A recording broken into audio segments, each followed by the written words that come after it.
తాకట్లో ఉన్న మీ బంగారాన్ని విడిపించి ఆ రోజు ఆన్లైన్ రేటుకి కొంటాం. Sharma gold company.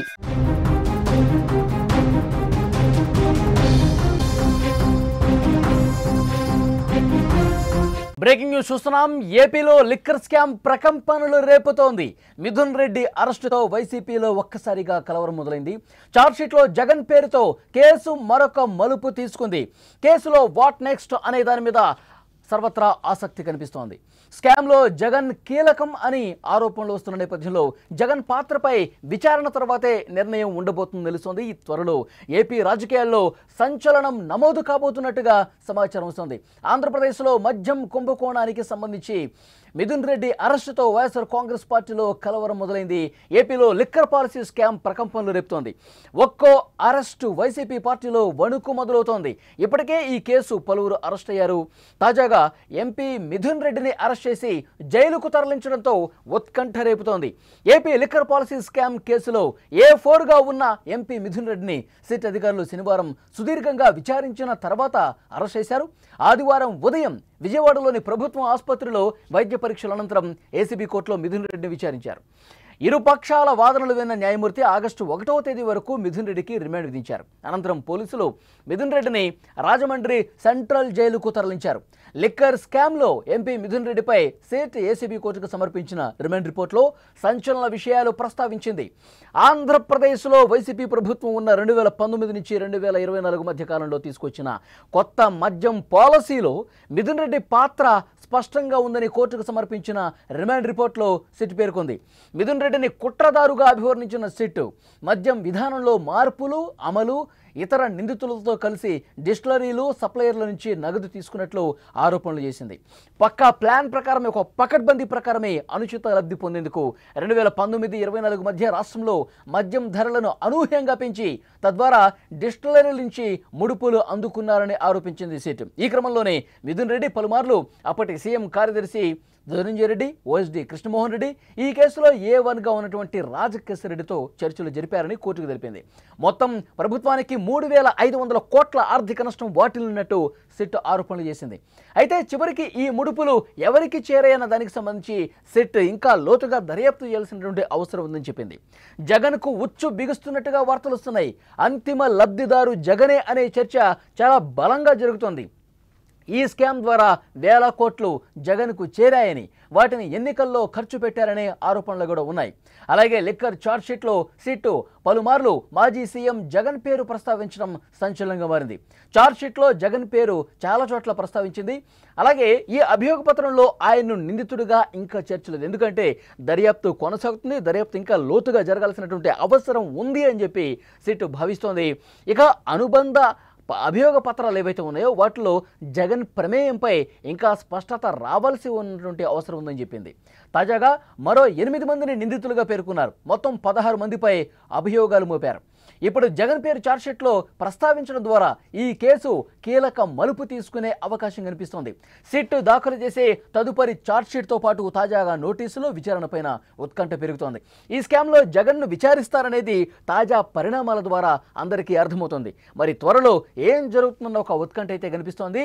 మరి కొద్ది రోజుల్లోనే ఆంధ్రప్రదేశ్ రాజకీయాల్లో ఒక సంచలనం నమోదు కాబోతున్నట్టుగా చాలా స్పష్టంగా అర్థమవుతుంది. ఎందుకంటే ఆంధ్రప్రదేశ్లో లిక్కర్ పాలసీ రూపొందించిన దగ్గర నుంచి ఈ రోజు వరకు కూడా అనేక కోణాల్లో అన్ని విధాలుగా సిట్ దర్యాప్తు చేసినటువంటి నేపథ్యంలో ఈ ప్రిలిమినరీ ఛార్జ్షీట్లో అంటే ప్రాథమికంగా ఛార్జ్షీట్ ప్రవేశపెట్టినటువంటి ఛార్జ్షీట్లో కూడా జగన్మోహన్ రెడ్డి గారి పేరు చాలా స్పష్టంగా అందులో పేర్కొంది. అయితే జగన్ని నిందితుడిగా ఇంకా చర్చలు, ఎందుకంటే ఇంకా లోతుగా విచారణ జరిపించాల్సినటువంటి అవసరం ఉంది.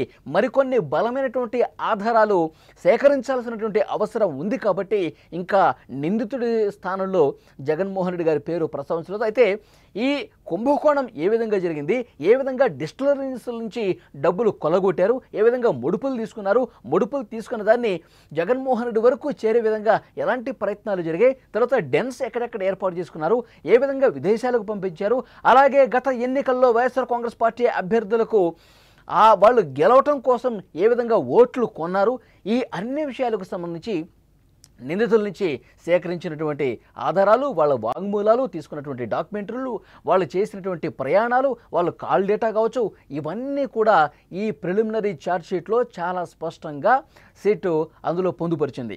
ఈ ఛార్జ్షీట్లో అంతిమ లబ్ధిదారు వైఎస్ జగన్మోహన్ రెడ్డి అని చాలా స్పష్టంగా అర్థమయ్యే విధంగా చాలా చోట్ల కూడా జగన్మోహన్ రెడ్డి గారి పేరు ప్రస్తావించినటువంటి పరిస్థితి ఉంది. సో డెఫినెట్గా మరికొద్ది రోజుల్లోనే జగన్మోహన్ రెడ్డి గారికి నోటీసులు ఇవ్వబోతున్నారు అని చర్చ చాలా బలంగా జరుగుతుంది. ఎందుకంటే ఇంకా క్లైమాక్స్కు చేరుకుంది.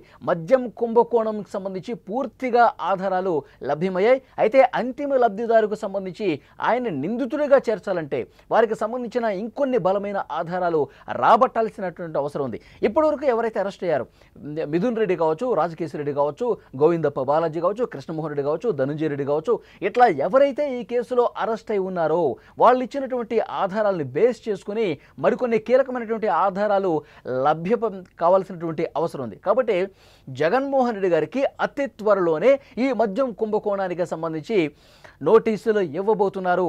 వారిని నోటీసులు ఇచ్చి పిలిచిన తర్వాత, వారిని క్వశ్చన్ చేసిన తర్వాత, మరికొన్ని ఆధారాలు లభ్యం అయిన తర్వాత వారి అరెస్టు కూడా ఉండబోతుందని ప్రచారం చాలా బలంగా జరుగుతుంది. ఒకసారి ఈ మద్యం కుంభకోణానికి సంబంధించి అసలు ఈ ఛార్జ్షీట్లో ఉన్నటువంటి విషయాలు, ఈ మద్యం కుంభకోణాన్ని ఏ విధంగా చేశారో ఒక్కసారి మనం మాట్లాడుకుంటే కనుక 2014 నుంచి 19 వరకు చంద్రబాబు నాయుడు గారు ముఖ్యమంత్రిగా ఉన్నారు.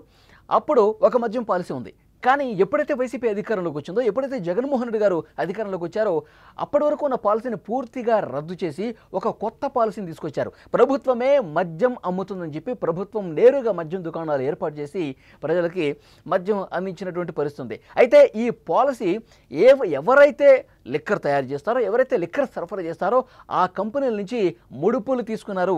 ఎవరైతే ముడుపులు ఇస్తారో, ఎవరైతే కమిషన్లు ఇవ్వటానికి ఆసక్తి చూపుతారో వారికి మాత్రమే ఈ మద్యం కాంట్రాక్ట్ అనేది ఇచ్చినటువంటి పరిస్థితి.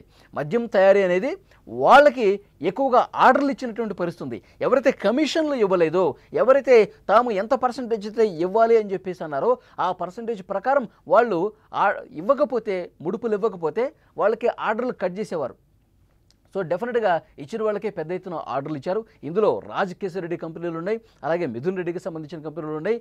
ఎవరైతే ఈ ముడుపులు చాలా ఎక్కువగా ఇస్తారో వాళ్ళకు మాత్రమే ఎక్కువగా ఆర్డర్లు ఇచ్చారని చెప్పి చాలా క్లియర్గా సిట్ అధికారులకు అర్థమైంది. దానికి సంబంధించిన ఆధారాలు కూడా లభ్యమయ్యాయి.